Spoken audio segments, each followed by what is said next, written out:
வணக்கம் நேயர்களே. ஐரோப்பிய செய்திகளின் இரவு நேர செய்திகள். முதலில் தலைப்புச் செய்திகள்.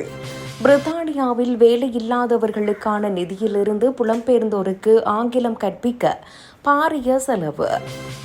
கிரெம்ளின் மாளிகை அருகே ரஷ்ய உயரடுக்கு விரும்பும் உணவகத்தில் நாட்டு வெடிகுண்டு தாக்குதல், 3 பேர் பலி. கசிந்த ஆவணங்களால் வெளிவந்த ரஷ்யாவின் மர்ம ராணுவ திட்டங்கள், ஜப்பான் மீதான ஆபத்து குறித்து தகவல். ரஷ்யா நேட்டோ மோதல் அபாயம் அதிகரிக்கலாம், ஜெர்மன் உளவுத்துறை தலைவர் அதிரடி எச்சரிக்கை. லண்டனை விட்டு வெளியேறும் மக்கள், பெருநகரத்தின் மக்கள் தொகை குறைவதற்கான காரணங்கள். புதிய ரஷ்ய தாக்குதல்களுக்கு பிறகு கூடுதல் பேட்ரியாட் ஏவுகணைகளை வழங்குமாறு செலன்ஸ்கி மீண்டும் கோரிக்கை. வடக்கு லண்டனில் கூட்ட நெரிசலால் திருவிழா பாதியில் நிறுத்தம், பலர் படுகாயமடைந்து போலீசார் குவிப்பு. டிரம்பின் நேட்டோ அணுகுமுறைக்கு எதிர்பாராத இடத்திலிருந்து ஆதரவு, சர்வதேச அரசியலில் புதிய திருப்பம். இனி விரிவான செய்திகள். வேலை தேடுவோருக்கான நிதியிலிருந்து பல மில்லியன் கணக்கான தொகை பணம் புலம்பெயர்ந்தோருக்கு ஆங்கிலம் கற்பிக்க பயன்படுத்தப்பட்டுள்ளதாக தகவல்கள் வெளியாகியுள்ளன. நாட்டின் வேலைவாய்ப்பு மற்றும் ஆதரவிற்காக ஒதுக்கப்பட்ட நிதி வேறு நோக்கத்துக்காக திசை திருப்பப்பட்டதாக கூறி பரவலான விவாதங்கள் எழுந்துள்ளன. குடியேறியவர்கள் வேலைவாய்ப்பை பெறுவதை எளிதாக்கும் நோக்கில் இந்த மொழி பயிற்சி வகுப்புகளுக்கு நிதி உதவி அளிக்கப்பட்டதாக தரவுகள் தெரிவிக்கின்றன. இருப்பினும் உள்ளூர் வேலை தேடும் மக்களின் உரிமைகளை பாதிக்கும் வகையில் இந்த நிதி ஒதுக்கீடு உள்ளதாக பல்வேறு தரப்பினரும் தங்களது எதிர்ப்பை தெரிவித்து வருகின்றனர். அரசு நிதியை நிர்வகிக்கும் முறை மற்றும் அதன் முன்னுரிமைகள் குறித்து அரசியல் கட்சிகளுக்கும் அதிகாரிகளுக்கும் இடையே கடுமையான கருத்து மோதல்கள் ஏற்பட்டுள்ளன. இந்த சம்பவம் பொதுமக்களின் வரிப்பணம் எவ்வாறு செலவிடப்படுகிறது என்பது குறித்த தீவிரமான கேள்விகளையும் கணக்காய்வு தேவைகளையும் உருவாக்கியுள்ளது. கிரெம்ளின் மாளிகை அருகே ரஷ்ய உயரடுக்கு விரும்பும் உணவகத்தில் நாட்டு வெடிகுண்டு தாக்குதல், 3 பேர் பலி. ரஷ்ய தலைநகர் மாஸ்கோவில் கிரெம்ளின் மாளிகைக்கு அருகில் உள்ள பிரபல உணவகம் ஒன்றின் திடீரில் நிகழ்த்தப்பட்ட நாட்டு வெடிகுண்டு தாக்குதலில் 3 பேர் பரிதாபமாக உயிரிழந்தனர். ரஷ்யாவின் செல்வந்தர்கள் மற்றும் உயரடுக்கு மக்கள் அதிகம் விரும்பி செல்லும் இந்த உணவகத்தில் நிகழ்ந்த குண்டுவெடிப்பு அப்பகுதி முழுவதும் பெரும் அதிர்ச்சியை ஏற்படுத்தியுள்ளது. இந்த தாக்குதலில் பலர் படுகாயமடைந்ததோடு உணவகத்தின் கட்டிடமும் கடுமையான சேதத்திற்கு உள்ளானது. பாதுகாப்பு மிகுந்த மாஸ்கோவின் மையப்பகுதியில் இதுபோன்ற பயங்கரவாத தாக்குதல் நடத்தப்பட்டுள்ளது ரஷ்ய பாதுகாப்பு துறையினரிடையே கேள்விகளை எழுப்பியுள்ளது. இந்த சம்பவத்தை தொடர்ந்து அப்பகுதி முழுவதும் முடக்கப்பட்டு வெடிகுண்டு நிபுணர்கள் மற்றும் புலனாய்வு துறையினர் தீவிர விசாரணையில் இறங்கியுள்ளனர். தாக்குதலின் பின்னணியில் உளவுத்துறை அல்லது உள்நாட்டு எதிர்ப்பாளர்களின் சதி இருக்கலாமா என்ற கோணத்தில் அதிகாரிகள் தீவிரமாக ஆராய்ந்து வருகின்றனர். கசிந்த ஆவணங்களால் வெளிவந்த ரஷ்யாவின் மர்ம ராணுவ திட்டங்கள், ஜப்பான் மீதான ஆபத்து குறித்த தகவல். கசிந்த ரகசிய ஆவணங்கள் மூலம் ஜப்பான் மீது ரஷ்யா திட்டமிட்டதாக கூறப்படும் சில ராணுவ திட்டங்கள் குறித்த அதிர்ச்சியூட்டும் தகவல்கள் வெளியாகியுள்ளன. மாஸ்கோவின் உளவுத்துறை மற்றும் ராணுவ தரப்பு குறிப்புகள் அடங்கிய இந்த ஆவணங்கள் சர்வதேச பாதுகாப்பு வட்டாரங்களில் பெரும் பரபரப்பை ஏற்படுத்தியுள்ளன. ஜப்பானுடனான மோதல் போக்கை கையாளவும் அப்பகுதியில் தனது ராணுவ நிலைகளை வலுப்படுத்தவும் ரஷ்யா முந்தைய காலங்களில் ஆலோசித்ததாக தெரிகிறது.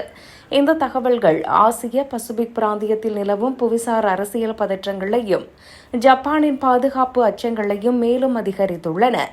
ஆவணங்களில் உள்ள வெளிப்பாடுகள் குறித்து ஜப்பான் அரசாங்கம் உன்னிப்பாக கவனித்து வருவதோடு உளவுத்துறை தகவல்களை சரிபார்த்து வருகிறது.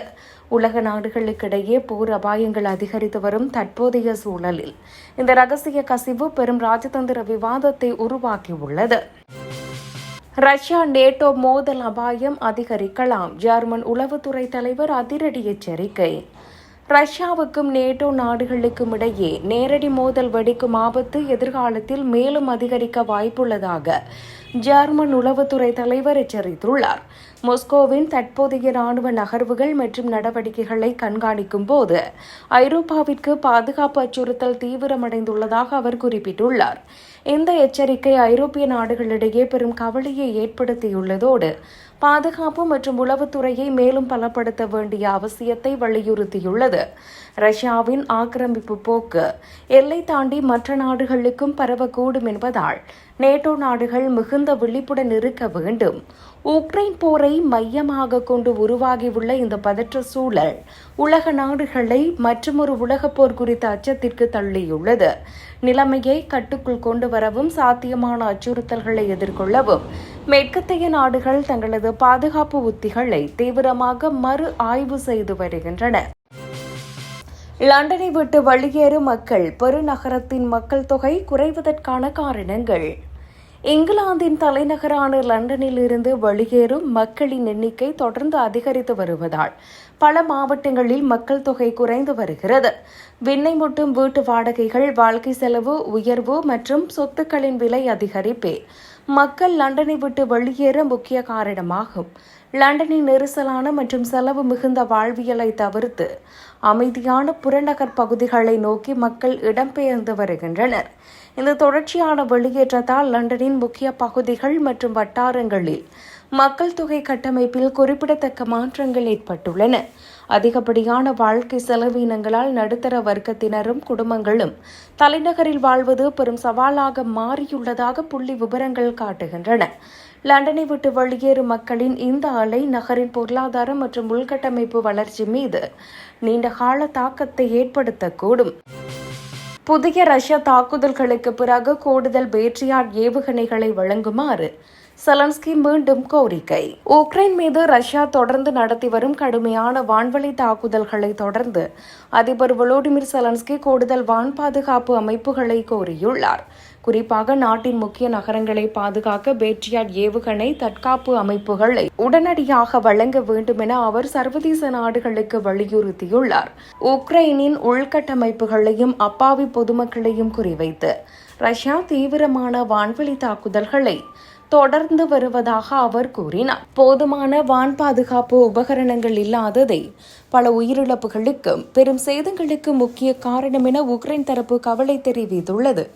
நட்பு நாடுகள் தங்களது ராணுவ உதவிகளை விரைவுபடுத்தினால் மட்டுமே ரஷ்யாவின் வான்வழி அச்சுறுத்தல்களை திறம்பட தடுத்து நிறுத்த முடியும் என செலன்ஸ்கி சுட்டிக்காட்டினார்.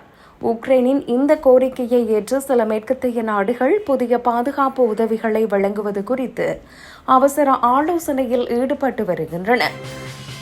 வடக்கு லண்டனில் கூட்ட நெரிசலால் திருவிழா பாதியில் நிறுத்தம், பலர் படுகாயமடைந்து போலீசார் குவிப்பு.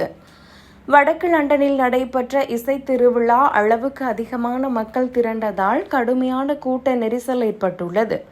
இந்த நெரிசலில் சிக்கி பலரும் காயமடைந்ததை அடுத்து அவசர நிலையை கருத்தில் கொண்டு திருவிழா பாதியிலேயே அதிரடியாக நிறுத்தப்பட்டது. நிலைமை கைமீறி சென்றதால் உடனடியாக போலீசாருக்கு தகவல் கொடுக்கப்பட்டு பாதுகாப்பு பணியாளர்கள் சம்பவ இடத்திற்கு விரைந்து குவிக்கப்பட்டனர். மக்கள் பாதுகாப்பற்ற முறையில் அதிக அளவில் அனுமதிக்கப்பட்டது இந்த விபரீதத்திற்கு காரணம் என முதற்கட்ட தகவல்கள் தெரிவிக்கின்றன. காயமடைந்தவர்களுக்கு உடனடியாக மருத்துவ உதவிகள் வழங்கப்பட்டதோடு அங்கிருந்த மக்கள் பாதுகாப்பாக வெளியேற்றப்பட்டனர். இத்தகைய பெரிய விழாக்களில் பாதுகாப்பு விதிமுறைகளை பின்பற்றாதது குறித்தும் முறையான மேலாண்மை இல்லாதது குறித்தும் தீவிர விசாரணைக்கு உத்தரவிடப்பட்டுள்ளது.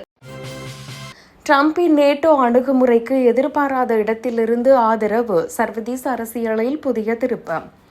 முன்னாள் அமெரிக்க அதிபர் டொனால்டு டிரம்பின் நேட்டோ தொடர்பான சர்ச்சைக்குரிய பார்வைக்கு எதிர்பாராத மூலத்திலிருந்து ஆதரவு கிடைத்துள்ளது.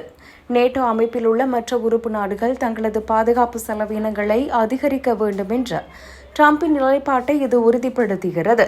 வழக்கமாக டிரம்பின் வெளிநாட்டு கொள்கைகளை கடுமையாக எதிர்ப்பவர்கள் கூட பாதுகாப்பு சுமையை சமமாக பகிர வேண்டும் என்ற அவரது கருத்துக்கு சம்மதித்துள்ளனர்.